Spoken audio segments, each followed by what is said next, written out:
So when giving advice or deciding if your own budget and spending follows the 50-30-20 rule, first, you're going to do that step one, which you've been practicing. First, based on your net monthly income, figure out your 50% needs goal, your 30% wants goal, and your 20% goal that you want to put into savings. Now we're going to go through the situation and we are going to decide, well, the stuff that they're paying, are those a need, a want, and savings? So then we can see what the actual spending was for their needs. How much did they actually spend on stuff they wanted? And how much were they actually able to save? And then we're going to see if we will see if those goals were met or not. So to help me get set up, I'm going to go back to my notebook where I have my goals written down, and I'm going to put those in a box so I don't get confused. I know that what I'm putting in a box is going to be the goal. Now I'm going to go and read the little situation and start sorting this into needs and wants, just like we did earlier in class. So Alex spent $900 on rent. I believe $900 is a need.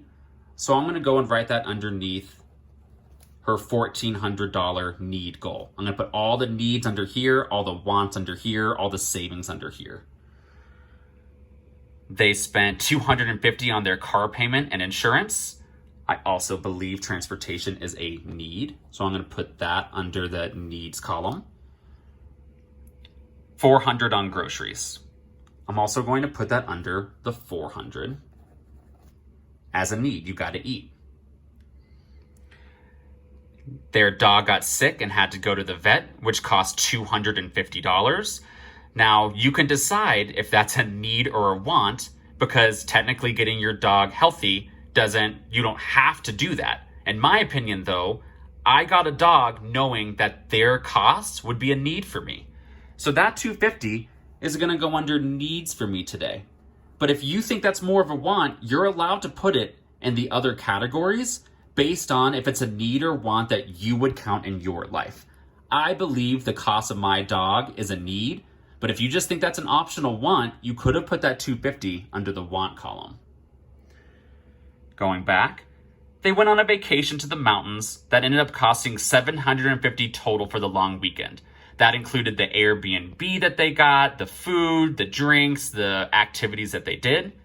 Vacations, though they feel like a need sometimes, they really are just a want.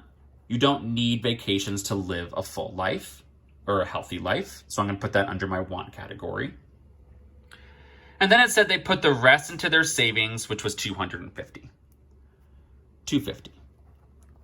So the first thing we did is based on their net monthly income, we found their 3 goals, and then we sorted their spending based on what we thought. Now I'm going to add up any columns that had more than one spending.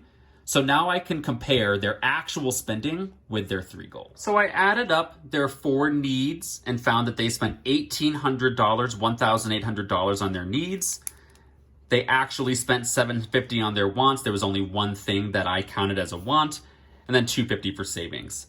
These are going to be the 3 numbers. I go and type in Nearpod as the actual spending they did for needs, wants, and savings.